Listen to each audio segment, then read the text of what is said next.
लो दोस्तों, I hope कि आप सब अच्छे होंगे और अपनी तैयारी अच्छे से कर रहे होंगे।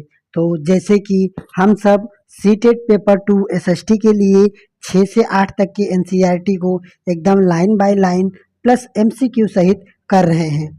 तो इसके पहले हम सबका क्लास 6 का जो जियोग्राफी है, पॉलिटी है और हिस्ट्री है, ये तीनों समाप्त हो गया है। इसके बाद हम सबका जो क्लास 7 का हिस्ट्री और जियोग्राफी ये दोनों समाप्त हो गया है और हम सबका पॉलिटी का 5वां चैप्टर चल रहा है। तो आशा है कि आप सबको अच्छा लगता होगा और अगर अच्छा लगे तो वीडियो को लाइक एवं चैनल को सब्सक्राइब करिए। तो चलिए दोस्तों, तो न टाइम लेते हुए हम सब अपने पाठ की तरफ चलते हैं।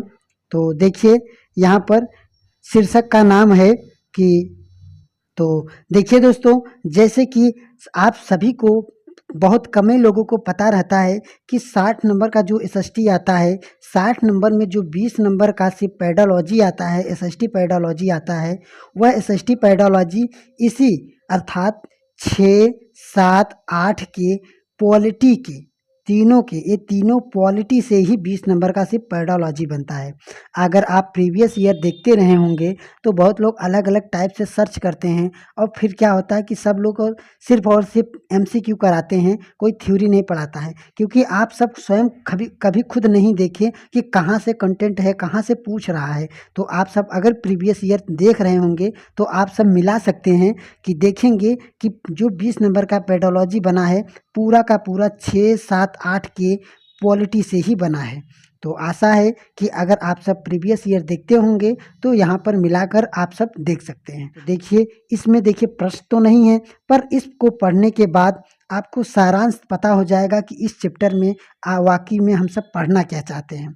तो देखिए, लिखा गया है कि हमने देखा कि किसी तरह महिलाएं द्वारा किए जाने वाला घर का जो काम है वह काम नहीं माना जाता है, अर्थात वह काम नहीं माना जाता है। हमने यह भी पढ़ा है कि घरेलू काम और परिवार के सदस्य की देखभाल करना पूरे समय का काम होता है और वह इस कार्य को आरंभ और समाप्त करने का कोई निश्चित अर्थात कोई फिक्स समय नहीं रहता है। घर के बाहर के कामों को देखेंगे और समझेंगे कि कैसे कुछ व्यवसाय महिलाओं की अपेक्षाएं पुरुषों के लिए अधिक उपयुक्त समझे जाते हैं। तो आगे है कि हम यह भी ज्ञात करेंगे कि समानता प्राप्त करने के लिए स्त्रियों के ने कैसे संघर्ष किया। इस समय जो स्त्रियां हर एक चीज़ के लिए बराबर का हकदार हो रही हैं, तो ये एक बैग या एकाएक नहीं हुआ, इनके पीछे कितना संघर्ष है, उन संघर्षों को हम सब इस वीडियो में पढ़ेंगे। आगे लिखा है कि देखिए, लिखा है समानता प्राप्त करने के लिए स्त्रियों ने कैसे संघर्ष किया। पहले भी और आज भी शिक्षा प्राप्त करना एक ऐसा तरीका जिससे महिलाओं के लिए नए अवसर निर्मित किए जाते थे। साथ ही इस अध्ययन में हम हाल ही में कुछ वर्षों या जितने वर्षों का आप आकलन कर सकते हैं, वर्षों के महिलाओं या आंदोलनों के भेदभाव और चुनौती देने के लिए किए जाने वाले विभिन्न प्रकार के प्रयत्नों के बारे में भी संक्षेप में जानेंगे। तो आप सब इस गद्यांश को पढ़कर समझ गए होंगे सुनकर कि देखिए, इसमें आज हम सब जानेंगे जो महिलाएं हैं उनको जो इस समय इक्वल होकर चल रही हैं, हर एक चीज़ में जो नए नए कानून लागू किए जा रहे हैं, महिलाओं का जो आरक्षण मिल रहा है ना, ये सब कैसे हुआ। ये नहीं कि उनका कोई ऐसा दयनीय स्थिति था, एक कोई दयनीय स्थिति था उसको देखकर इनको एकदम अग्रसरित कर दिया गया, नहीं। ये महिलाएं लोग भी अपने सब के लिए इक्वल होने के लिए कितना संघर्ष की है, आज सभी बातों को हम सब जानेंगे। तो आशा है कि आप सबको अच्छा लगेगा। तो देखिए दोस्तों, पेडोलॉजी यहीं से पूछता है, बार बार बोल रहे हैं, और बहुत लोग मिस्टेक यहीं से करते हैं कि जियोग्राफी और हिस्ट्री तो पढ़ लेते हैं क्योंकि ये इसमें थोड़ा कंटेंट रहता है, आपको समझ में भी आता है।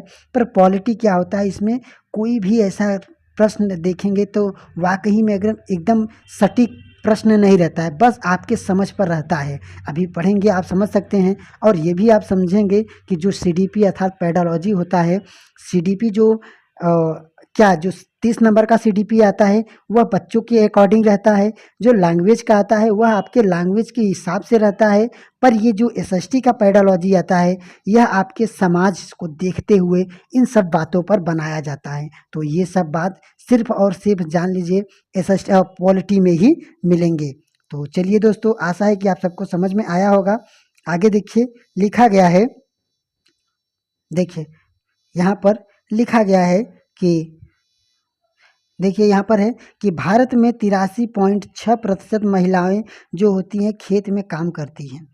उनके कामों में उनके जो काम होते हैं पौधरोपण, जो पौधे होते हैं उसका रोपाई करना, खरपतवार निकालना, फसल काटना और कुटाई करना शामिल रहता है। फिर भी जब हम किसान के बारे में सोचते हैं तो हमें एक पुरुष के बारे में ही याद आता है, अर्थात पुरुष को ही समझते हैं। जैसे कि यहाँ बताया गया कि जो खेत में अधिकतर जो काम होता है वह महिलाओं के द्वारा ही होता है। पर अगर कभी होता है कि किसान किसान की बेटी हो, ऐसे बोला जाता है किसान की बेटी हो, अब यहाँ पिता का ही नाम आता है न कि माता का नाम आता है। तो आप यहाँ समझ सकते हैं इतना कि सब कुछ आधा से करीब 70% काम यहाँ पर देखिए 83% काम कितना महिलाएं कर रही हैं, पर तब पर भी सिर्फ और सिर्फ पुरुषों का नाम आता है। आगे देखिए यहाँ पर लिखा गया है कि कम अवसर और कठोर अपेक्षाएं। तो देखिए आशा है कि आप सब सुनेंगे और इसको अच्छे से दिमाग में एक्सेप्ट करेंगे। लिखिए आगे लिखा गया है रोजी मैडम की कक्षा के अधिकांश बच्चों ने नर्स के लिए महिलाओं को और पायलट के लिए पुरुषों की चित्र बनाई थी। ऐसा उन्होंने इस कारण किया कि उन्हें उन बच्चों को लगता है कि घर के बाहर भी हम महिलाएं कुछ खास तरह के काम की अच्छा तरह कर सकती हैं। उदाहरण के लिए बहुत ऐसे लोग मानते हैं कि महिलाएं अच्छी नर्स होती हैं और जो पुरुष होते हैं वह अच्छे क्या होते हैं, वे अच्छे पायलट हो सकते हैं। आगे है देखिए यहाँ पर लिखा गया है और जो महिलाएं होती हैं वे अच्छे नर्स होती हैं क्योंकि जो उन महिलाओं के अंदर जो होता है वह सहनशीलता, विनम्रता, इसे परिवार में स्त्री की भूमिका के साथ मिला जुला कर देखा जाता है। इस प्रकार से माना जाए तो विज्ञान के साथ तकनीक दिमाग की ज़रूरत होती है और लड़कियां जो होती हैं और महिलाएं तकनीक के कार्यों में सक्षम नहीं हैं। बताया जाता है कि जो महिलाएं हैं वह तकनीक के कार्य में सक्षम नहीं हैं। आगे देखिए लिखा गया है अनेक लोग इस प्रकार की रूढ़िवादिता धारण करने में विश्वास करते हैं, इसलिए बहुत की जो लड़कियां होती हैं डॉक्टर व इंजीनियर बनने की अध्ययन करती हैं और प्रशिक्षण के लिए वहां सहयोग मिल जाता है जो लड़कों को मिलता है। अधिकांश परिवार में स्कूली शिक्षा भी पूरी हो जाने के बाद लड़कियों को इस बात से भी प्रेरित किया जाता है कि वे शादी को अपने जीवन का सुख लक्ष्य मान लें। यहाँ पर आगे है कि यह समझाना आवश्यक है कि हम ऐसे समाज में रह रहे हैं जहाँ बच्चों को अपनी चारों ओर की जो दुनिया है दबावों का सामना करना पड़ता है। सभी यह दबाव बड़ों की अपेक्षाओं के रूप में देखते हैं, तो कभी यह हमारे लिए मित्रों के गलत तरीके से चिढ़ाते हैं कारण पैदा हो जाता है। लड़कों को जो लड़के होते हैं वे ऐसी नौकरी प्राप्त करने चाहते हैं। आगे देखिए यहाँ पर आप देख सकती हैं, तो देखिए यहाँ पर इसको पढ़ेंगे हम सब। लिखा गया है रूढ़ियों का तोड़ अर्थात जो रूढ़िबद्ध धारणा थी उसका तोड़ है, अर्थात उसका देखिए लिखा गया है कि रेल का इंजन आदमी चलाते हैं जैसे कि सब लोग जानते हैं, पर झारखंड के एक गरीब आदिवासी परिवार की 27 वर्षीय महिला लक्ष्मी लाकरा ने इस धारा का रुख बदल दिया। उत्तरी रेलवे की वह पहली महिला थी, तो याद रखना उत्तरी रेलवे की वह पहली महिला थी। आगे लिखा गया कि लक्ष्मी के माता पिता पढ़े लिखे नहीं थे, अर्थात इसके जो माता पिता थे इसके पढ़े लिखे नहीं थे, पर उन्होंने अपने बच्चों को पढ़ाने के लिए बहुत संघर्ष किया। लक्ष्मी की शिक्षा एवं सरकारी स्कूल में पढ़ने के साथ साथ लक्ष्मी घर के कामों और अन्य जिम्मेदारियों के साथ भी हाथ बटाती रही। उसने उनके मन में लगता है कि मेहनत से पढ़ाई की और स्कूल पूरा करके इलेक्ट्रीशियन में डिप्लोमा अर्जित किया। फिर भी वह फिर वह रेलवे रेलवे बोर्ड की परीक्षा में बैठी और पहली बार कोशिश में ही उत्तीर्ण की। आगे है कि लक्ष्मी कहती है कि मुझे चुनौतियों से देखना पसंद है, अर्थात से देखना अर्थात चुनौती को देखना पसंद है। और जैसे कि कोई यह कहता है कि फला जो फला नाम लड़की अर्थात फला नाम लड़की नहीं है, मैं उसे करके रहती हूँ, अर्थात बोलते हैं कि अगर ये लड़कियां से नहीं होती है तो बता रही है कि वो हम करके रहते हैं। लक्ष्मी के जीवन में ऐसे ही अनेक अनेक अवसर आए जब वह इलेक्ट्रीशियन करना शुरू की, जब उसने पॉलिटेक्निक में मोटरसाइकिल चलानी और अपने और क्या किया उसने तय किया कि वह इंजन ड्राइवर बनेगी। उसका दृष्टिकोण सीधा साधा, जब तक देखिए लिखा गया है कि जब तक मुझे मज़ा आ रहा है मैं किसी को नुकसान नहीं पहुंचा रही हूं, मैं अच्छे से रह पा रही हूं और अपने माता पिता की मदद कर पा रही हूं, मैं तो अपने तरीकों को क्यों न जीऊं। आगे बताएगा ड्राइविंग हर ट्रेन नीता लाल जो विनमेंस थे ना, फीचर सर्विस और रूपांतरण। आगे देखिए यहाँ पर लिखा गया कि दबाव होता था कि स्त्रियों को क्या होता दबाव होता था जिसमें उन्हें अधिक वेतन मिले, अर्थात जो लड़के होते थे उनको ऐसा दबाव किया जाता है कि आप ऐसा काम कीजिए जिसमें अधिक वेतन रहे। लड़कों के लिए बताया जा रहा है, यदि वे दूसरे लड़कों की तरह व्यवहार नहीं करते हैं तो उन्हें चिढ़ाया जाता है, जैसे धौंस दी जाती है। आपको याद होगी कि कक्षा 6 की पुस्तक में आपने पढ़ा था कि लड़कियों को बचपन से ही दूसरे के सामने रोने पर चिढ़ाया जाता है लड़कों को। आगे देखिए यहाँ पर लिखा गया है परिवर्तन के लिए सीख। स्कूल जाना अपने जीवन का बहुत महत्वपूर्ण हिस्सा है। जैसे जैसे स्कूलों में हर साल अत्यधिक संख्या में बच्चे प्रवेश ले रहे हैं, हम सोचने लगते हैं कि सब बच्चे के लिए स्कूल जाना एक साधारण बात है। आज हमारे लिए यह कल्पना करना भी कठिन है कि कुछ बच्चे हैं। तो देखिए यहाँ पर आप ये कहानी बताई गई है इसमें ना, तो इसमें देखिए बताया गया है कि जैसे कभी ये होता है सबके लाइफ में ऐसा सिचुएशन आता है परसेंटेज को लेकर कि हमारा इतना परसेंटेज बना है, फैमिली वाले ने पूछते हैं कि आप इतना पढ़ रहे थे क्यों नहीं बना, कभी कोई एक विषय में फेल हो जाता है। तो ये सब अनेक प्रकार की चुनौतियाँ आती हैं और सब लोग इस चुनौतियों से आगे बढ़ते हैं। आगे देखिए यहाँ पर एक है, तो ये देखिए ये कहानी है, तो यहाँ से देखिए लिखा गया है कि रमाबाई, तो देखिए रमाबाई है तो लिखा है 1858 से 1922 अपनी बेटी के साथ जो महिला शिक्षा की एक योद्धा स्वयं कभी स्कूल नहीं गई, पर अपने माता पिता से उन्होंने पढ़ाई किया, अपने माता पिता से ही पढ़ना सीखा न। उन्हें पंडिता की उपाधि दी गई क्योंकि वे संस्कृत पढ़ना लिखना जानती थी।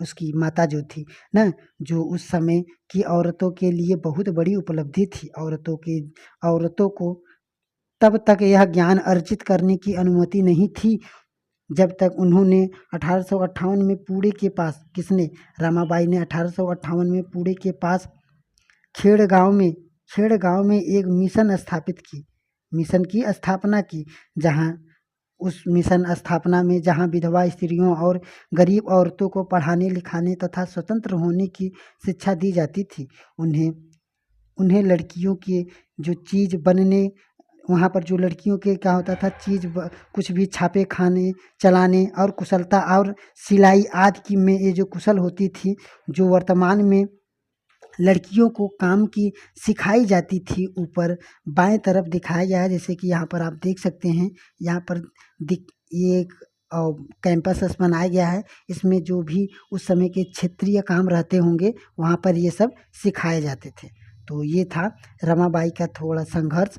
तो यहाँ पर आप पढ़ सकते हैं कि उन्होंने संघर्ष ऐसा क्यों किया और कैसे कैसे उन्होंने संघर्ष किया। तो आगे देखिए एक है और लिखा गया है कि रास सुंदरी देवी। तो बस देखिए जहाँ जहाँ पॉइंट पढ़ा रहे हैं वहीं से आता है, क्योंकि यहाँ से हम पढ़े हैं, प्रीवियस ईयर भी देखे थोड़ा, तो यहाँ से ये सब कहानी है। तो देखिए यहाँ पर एक रमाबाई हो गई। अब आगे देखिए है एक रास सुंदरी देवी 1800 से 1890 ईस्वी तक ना उनका अनुभव पढ़िए, जो 200 कितने 200 वर्ष पूर्व पश्चिम बंगाल में पैदा हुई थी। तो याद रखना, तो ये जो थी रास सुंदरी देवी, ये पश्चिम बंगाल की थी।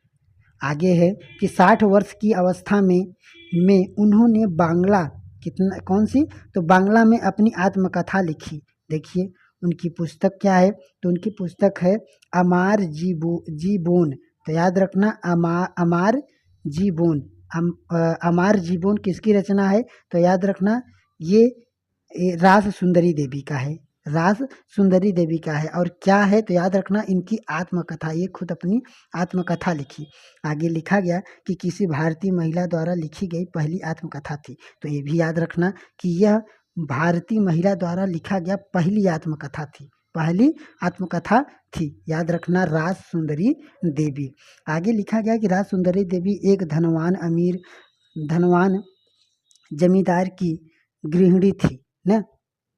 आगे है कि उस समय जो लोगों का विश्वास था कि यदि लड़की, देखिए यही है रूढ़िवादिता, लिखा गया कि उस समय ये विश्वास था कि यदि लड़की लिखती पढ़ती है तो वह पति के लिए दुर्भाग्य लाती है और विधवा हो जाती है।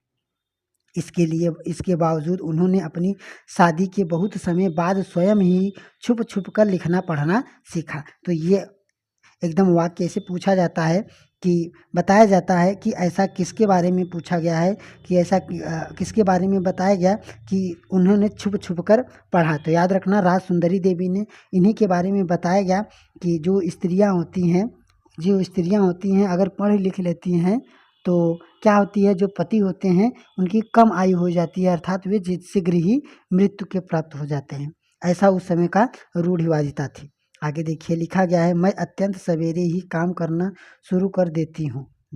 रमाबाई जो राज सुंदरी देवी है, उन्होंने बताया अपना जो कि क्या बोल रही हैं कि मैं कैसे संघर्ष किया। तो उन्होंने बताया कि अत्यंत सवेरे ही मैंने काम शुरू कर देती थी और उधर आधी रात होने के बाद भी काम में लगी रहती थी, बीच में भी विश्राम नहीं करती थी। उस समय मैं केवल 14 वर्ष की थी। मेरा मन था, जो मेरा मन में था अभिलाषा पनप रही थी ना। मैंने पढ़ना ऐसा था कि बोली कि मैं पढ़ूंगा और एक धार्मिक पांडुलिपि लिखूंगा। मैं अभागी हूँ, मैं ऐसा सोचती थी कि मैं अभागी हूँ। उन दिनों स्त्रियों को नहीं पढ़ाया जाता था। बाद में मैं स्वयं ही अपनी विचारों का विरोध करने लगी। मुझे क्या हो गया, स्त्री पढ़ती नहीं है, फिर भी मैं कैसे पढ़ूंगी। फिर मुझे एक स्वप्न, या जो पढ़ना है यह स्वप्न ही रह जाएगा। मैं चैतन्य भागवत एक संत का जीवन पढ़ रही हूँ। तो अब देखिए अब एक और है यहाँ पर, बस अब इसके अलावा इस चैप्टर से प्रश्न नहीं पूछा जाएगा। अभी हम सब पढ़े रमाबाई के, और एक ठो थी राज सुंदरी देवी जो अभी पढ़े, एक है रुकैया सखावत हुसैन। तो देखिए इनके बारे में क्या है, तो देखिए लिखा गया है कि रुकैया सखावत हुसैन ने 1880 से 1932 एक धनी परिवार में पैदा हुई थी, जिसके पास बहुत ज़मीन थी। यद्यपि उन्हें उर्दू पढ़ना और लिखना आता था, रुकैया सखावत हुसैन जैसे कि हम नाम से भी जान सकते हैं, परंतु उन्हें बांग्ला और अंग्रेजी सीखने से रोका जाता था। तो याद रखना, कभी कभी ये भी पूछ सकता है कि जो रुकैया सखावत हुसैन थी उन्हें कौन सी भाषा सीखने या पढ़ने के लिए रोका जाता था। तो याद रखना कौन से, बांग्ला और अंग्रेजी। आगे है कि उस समय अंग्रेजी को ऐसी भाषा के रूप में देखा जाता था जो लड़कियों के सामने नए विचार रखती थी, जिन्हें लोग लड़कियों के लिए ठीक नहीं मानते थे, जो अंग्रेजी भाषा थी। इसलिए अंग्रेजी अधिकतर लड़कों को ही पढ़ाई जाती थी। रुकैया ने अपनी बड़े भाई और बहन के सहयोग से बांग्ला और अंग्रेजी पढ़ना लिखना सीखा। आगे जाकर एक लेखिका बनी। कौन? रुकैया शेखावत हुसैन आगे जाकर एक लेखिका बनी और सीखी किससे? तो अपनी बड़े भाई बहनों से। आगे बताया गया कि 1905 में जब वे कि कहाँ? तो केरल, याद रखना वहाँ पर कहाँ पर हूँ? केरल में केवल 25 वर्ष की थी, 25 वर्ष की थी तब अंग्रेजी भाषा के कौशल का अध्ययन करने के लिए उन्होंने एक उल्लेखनीय कहानी लिखी जिसका शीर्षक था सुल्ताना का स्वप्न। बहुत बार पूछा गया है कि सुल्ताना का स्वप्न किसका है या किसने लिखा है? याद रखना रुकैया शेखावत हुसैन, रुकैया शेखावत हुसैन। आगे देखिए लिखा गया है कि कहानी में और इस सुल्ताना का स्वप्न कहानी में सुल्ताना नामक एक स्त्री की कल्पना की गई है थी जो लेडीलैंड लेडीलैंड नामक एक जगह पहुंची थी। लेडीलैंड ऐसा स्थान था जहां पर स्त्रियों को पढ़ने, काम करने और आविष्कार करने की स्वतंत्रता थी, अर्थात वहां पर वे सब पढ़ लिख सकती थी।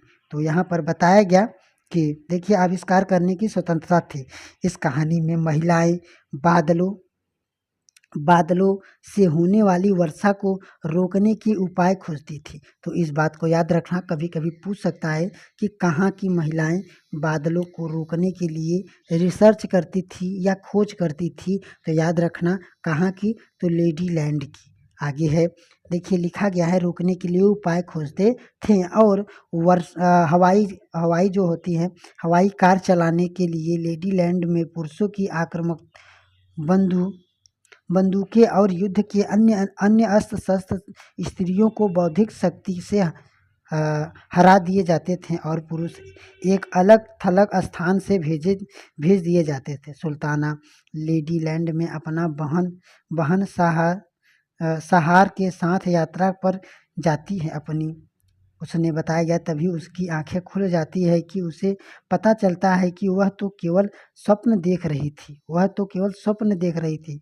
आगे बताया गया जैसे कि आपने देखा रुकैया शेखावत हुसैन उस समय स्त्रियों की हवाई जहाज और कार चलाने का स्वप्न देख रही थी। देखिए लिखा गया है कि देखिए यहाँ पर लिखा गया कि वह हवाई जहाज चलाने का स्वप्न सिर्फ देख रही थी जब लड़कियों को स्कूल तक जाने की अनुमति नहीं थी। इस तरह के शिक्षा ने रुकैया का जीवन बदल दिया, अर्थात वहाँ पर जब गई तो वहाँ पर इतना स्वतंत्र थी, सब लोग जो भी चाहती सो कर सकती थी। तो ये होकर वहाँ पर क्या हुआ, स्वयं को शिक्षित कर सकती थी और संतुष्ट। देखिए यहाँ पर आगे लिखा गया कि रुकैया केवल स्वयं शिक्षित होकर संतुष्ट नहीं हुई, उसने शिक्षा ने उनकी जो शिक्षा थी उन्हें स्वप्न देखने और लिखने की शक्ति नहीं दी, वरन उससे अधिक करने की शक्ति दी। 1910 में उन्होंने कोलकाता में लड़कियों के लिए एक स्कूल खोला। तो याद रखना बहुत बार पूछा गया है कि कोलकाता में लड़कियों का स्कूल या लड़कियों के लिए स्कूल कौन खोला? तो क्या है उनका नाम? तो याद रखना रुकैया शेखावत हुसैन। आगे देखिए यहाँ पर आप यहाँ से पढ़ सकते हैं, यहाँ पर ज़्यादा कुछ नहीं है। अब देखिए इसके पहले हम सब पढ़ चुके कैसे संघर्ष किया। अब वर्तमान समय में पढ़ेंगे कि वर्तमान समय में भारत में शिक्षा का विद्यालय। आगे देखिए यहाँ पर लिखा गया है कि आज के युग में लड़के और लड़कियां होती हैं विशाल संख्या में विद्यालय जा रही हैं, जैसे कि देख सकते हैं आप। लेकिन फिर भी हम देखते हैं कि लड़कों और लड़कियों की शिक्षा में अंतर है। भारत में हर 10 वर्ष में जनगणना की जाती है जिसमें से पूरे देश की जनसंख्या की गणना की जाती है, जिसमें भारत में रहने वाले जीवन के बारे में भी विस्तृत जानकारी एकत्रित की जाती है। जैसे उनकी आयु होती है, उनकी आयु पढ़ाई के द्वारा किए जाने वाले काम आदि। इसके जानकारी का इस्तेमाल हम अनेक बातों से आकलन करते हैं, जैसे कि शिक्षित लोगों की संख्या तथा स्त्री और पुरुषों का अनुपात है वह 1961 के जनगणना के अनुसार लड़कों और पुरुषों की जो अनुपात है बताया गया कि 7 वर्ष एवं उससे अधिक आयु वाले जो होते हैं वह 40% थी, अर्थात वे कम से कम अपना नाम लिख सकते थे। 40% जो थे, तो इस 40% में ऐसे स्त्री पुरुष थे जो अपना नाम लिख सकते थे। तो आगे बताया गया कि इनकी तुलना में लड़कियों और स्त्रियों का केवल 15% था, अर्थात 40% में 15% ही था। आगे देखिए लिखा गया है कि 2011 का उस समय देखिए कब हुआ था, तो इस समय हुआ था 1961 में। फिर इसके बाद हुआ 2011 की जनगणना के अनुसार बताया गया कि लड़कों और पुरुषों की संख्या, यह जो संख्या थी यह बढ़कर 82% हो गई, और शिक्षित लड़के और स्त्रियों की जो संख्या बढ़कर 65 हो गई, जो उस समय 15 थी। आगे बताया गया इसका आशय यह हुआ कि पुरुषों और स्त्रियों दोनों के बीच ऐसे लोगों का अनुपात बढ़ रहा है जो पढ़ लिख सकते हैं और उन्हें कुछ हद तक शिक्षा मिल चुकी है। लेकिन बताया गया, जैसे कि आप देख सकते हैं कि अब भी स्त्रियों की तुलना में पुरुषों का प्रतिशत अधिक है। इनके बीच का अंतर अभी समाप्त नहीं हुआ है, अर्थात अभी भी है। आगे तो देखिए आगे नीचे लिखा गया है कि नीचे दिए गए तालिका में विभिन्न प्रकार से आप देख सकते हैं। यहाँ पर देखिए आप तालिका दिया है, तालिका से ये सब ज़्यादा क्या होते हैं, जो संख्या वाला रहता है, अर्थात तारीख वगैरह वाला रहता है, ये सब नहीं पूछता है, सिर्फ थ्योरी पूछता है। आगे देखिए लिखा गया है, दलित, आदिवासी, मुस्लिम वर्ग के बच्चों के स्कूल जो छोड़ देने के अनेक कारण थे। देश के अनेक भागों में, विशेष ग्रामीण और गरीब क्षेत्रों में नियमित रूप से पढ़ने के लिए न उचित स्कूल था, न ही शिक्षा। यदि विद्यालय में घर के पास न हो तो लाने और जाने के लिए किसी साधन जैसे बस, वैन आदि की व्यवस्था न हो तो अभिभावक लड़कियों को स्कूल नहीं भेजना चाहते हैं। कुछ परिवार अत्यंत निर्धन होता है जो अपने सब बच्चों को पढ़ाने का खर्चा नहीं उठा पाते हैं। ऐसे स्थिति में लड़कों को प्राथमिकता मिल जाती है कि बहुत से बच्चे इसलिए भी स्कूल जाते हैं क्योंकि उनके साथ उनके शिक्षक और सहपाठी भेदभाव करते हैं, जैसे कि इस समय भी आप कहीं पर देख सकते हैं। तो देखिए दोस्तों, यहाँ से अब थोड़ा हम सब पढ़ रहे हैं और उसके बाद से ये चैप्टर समाप्त हो जाएगा। अब देखिए महिलाओं ने आंदोलन कैसा शुरू किया। तो देखिए लिखा गया है कि अब क्या हुआ, तो अब हो रहा है कि अब महिलाओं और लड़कियों को पढ़ाने का, स्कूल जाने का और अधिकार है। अन्य क्षेत्र में भी ऐसे कानून सुधार हिंसा और स्वास्थ्य जहां लड़कियों और महिलाओं की स्थिति बेहतर हुई है।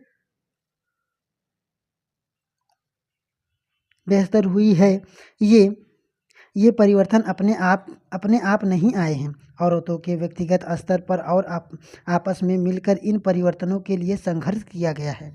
इन संघर्षों को महिला आंदोलन कहा जाता है। देश के विभिन्न भागों में कई औरतों और कई महिलाएं संगठन इन आंदोलनों के हिस्से कई पुरुष भी शामिल आंदोलनों का समर्थन करते हैं। आगे लिखा गया, इन आंदोलनों में जुटे लोग की बेहद निष्ठा और उनकी विशेषता इसी एक बहुत ही जीवन आंदोलन बताती है। आगे बताया गया, इसमें चेतना जागृत करने, भेदभाव मुकाबला करने और न्याय हासिल करने के लिए विभिन्न रणनीतियों का उपयोग किया जाता है। उनकी कुछ झलकियाँ होती हैं ना। आगे देखिए लिखा गया है यहाँ पर कि अभियान, देखिए बताया गया कि भेदभाव और हिंसा के विरोध अभियान चलाना महिला आंदोलन का एक महत्वपूर्ण हिस्सा था। अभियानों के फलस्वरूप नए कानून बने सन 1906 में। तो इस बात को याद रखना। आप देखिए यहाँ पर बताया गया कि 1906 में, तो देखिए लिखा गया कि 1906 में एक कानून बना कि जिससे घर के अंदर शारीरिक और मानसिक हिंसा को भोग रही औरतों को कानून सुरक्षा देगी। अर्थात बताया गया 2006 में कानून बनाया गया कि अगर घर के अंदर शारीरिक और मानसिक अगर हिंसा भोग रही है, अर्थात मानसिक और शारीरिक से पीड़ित हैं, तो उनके लिए एक कानून बनाया गया है 2006। आगे देखिए लिखा गया, इस तहत अर्थात 2006 कानून के तहत बताया गया कि महिला आंदोलनों के अभियान के कारण 1997 सर्वोच्च न्यायालय के कार्य के स्थान पर शैक्षिक संस्थाओं में महिलाओं के साथ होने वाले यौन पीड़न जो है उन्हें सुरक्षा प्रदान करने के लिए दिशा निर्देश करें। आगे बताया गया कि एक और उदाहरण बताया गया कि 1980 के दशक में देश भर के जो महिलाएं संगठनों के दहेज हत्यारों के खिलाफ आवाज़ उठाई। नवविवाहित युवतियों को उनके पति और ससुराल के लोग द्वारा दहेज के लालच में मौत के घाट उतार दिया जाता था। महिलाओं का संगठन द्वारा इस बात की कड़ी आलोचना की और कानून अपराधियों का कुछ नहीं कर पा रही थी। इस मुद्दे में महिलाओं सड़कों पर निकल आई। उन्होंने अदालत के दरवाजे खटखटाए और आपस में अनुभव अनुभव व जानकारियों का आदान प्रदान किया। अंततः यह समाज का एक बड़ा सार्वजनिक मुद्दा बन गया और बताया गया कि और अखबारों में छाने छाने या छपने लगे। दहेज से संबंधित कानून को बदल बदल बदला गया ताकि दहेज मांगने वाले परिवारों को दंडित किया जा सके। जैसे कि आप सब यहाँ पर देख सकते हैं, एक एक बूढ़ी कोई औरत है, उन्होंने अपने बेटी का मरा हुआ अर्थात जो भी फोटो वगैरह है वहाँ पर माला फूल चढ़ाकर ली है और न्याय के अर्थात यहाँ पर उच्च न्यायालय या कुछ भी जो न्यायालय है यहाँ पर बैठी है। ये देखिए, ये सुसाइड लेटर वगैरह जो भी इधर उधर होता था वहाँ पर लिखा गया है, तो आप सब देख सकते हैं। यहाँ पर देखिए, यहाँ पर बताया गया जागरूकता बढ़ना, औरतों के अधिकारों से संबंध में समाज में जागरूकता बढ़ना और महिलाओं का आंदोलन एक प्रमुख कार्य है। गीतों आगे बताया, गीतों के माध्यम से, नाटकों के माध्यम से, आदि सभी माध्यमों से, संदेशों के माध्यम से बढ़ने लगा। विरोध करना, जब महिलाओं के हितों का उल्लंघन होता था और उन्हें कानून अथवा नीति द्वारा जो महिलाएं आंदोलन ऐसे उन्मूलक खिलाफ आवाज़ उठाती थी, लोगों का ध्यान खींचने के लिए रैलियां, प्रदर्शन आदि आकस्मिक तरीके अपनाती थी। यहाँ पर आप सब देख सकते हैं, बंधुत्व व्यस्त करना। तो देखिए यहाँ पर आगे लिखा गया है, देखिए, न्याय के मुद्दे पर औरतों के साथ बंधुत्व व्यक्त करने में भी महिला आंदोलन थे। तो यहाँ पर एक बात याद रखना, बहुत बार कभी पूछता है, हालांकि ये वन लाइनर क्वेश्चन है, हाईलाइट क्वेश्चन है। बताता है कि 8 मार्च अंतर्राष्ट्रीय महिला दिवस, याद रखना कितने, तो 8 मार्च अंतर्राष्ट्रीय महिला दिवस को दुनिया भर के औरतों और अपने संघर्ष को ताज़ा करने के लिए जश्न मनाते हैं। आगे देखिए, बताया गया कि हर साल 14 अगस्त को वाघा में भारत पाकिस्तान की सीमा पर हजारों लोग इकट्ठा होते हैं और एक सांस्कृतिक कार्यक्रम आयोजित होता है ना, 14 अगस्त को, याद रखना। आगे बताया गया, ऊपर की तस्वीर में भारत और पाकिस्तान के लोगों के बीच बंधुत्व प्रदर्शित करते हुए औरतें जो होती हैं जलती हुई मोमबत्ती उठाती हैं। यहाँ पर आप सब देख सकते हैं, इस बात को याद रखना। आगे देखिए दोस्तों, अब हम सबका यहाँ से देखिए जो थोड़ा बहुत पॉइंट है, यहाँ पर जैसे बताया गया अभी रूढ़वादिता आई, तो अगर आप शायद है कि अगर आप 6 वाला चैप्टर देखे होंगे तो आप सबको इस ऑप्शन में रूढ़वादिता, भेदभाव उन्मूलक, एक पूर्वाग्रह होता है, सब कुछ आप सबको समझ में आ रहा होगा। पर अगर नहीं देखे हैं तो प्लेलिस्ट में जाकर देख लीजिए, या तो इसी डिस्क्रिप्शन के नीचे टेलीग्राम चैनल है, उससे जुड़कर ये सभी PDF प्राप्त कर सकते हैं और इसके पहले वाला जो है वो भी प्राप्त कर सकते हैं। आगे देखिए, लिखा गया है रूढ़वादी धारणा, जब हम विश्वास करने लगते हैं कि किसी विशेष धार्मिक, आर्थिक क्षेत्र समूह के लोगों की कुछ निश्चित विशेषता होती है तो यह केवल खास प्रकार का कार्य ही कर सकते हैं, तब रूढ़िवादी धारणाओं का जन्म होता है। जैसे इस पाठ में पढ़ने में हमें लड़कों और लड़कियों के अलग अलग विषय लेने के लिए कहा गया है ना। आगे बताया गया कि उनका रुचि न हो तो उनका लड़का लड़की होना था ना। आगे बताया गया, धारणा हमें लोगों की उनकी व्यक्तित्व विशेषताओं के साथ करने की रोकती थी। आगे देखिए, लिखा गया भेदभाव क्या है कि भेदभाव क्या है। भेदभाव तब तक होता है जब तक लोगों के साथ समानता का आदर व्यवहार नहीं करते हैं।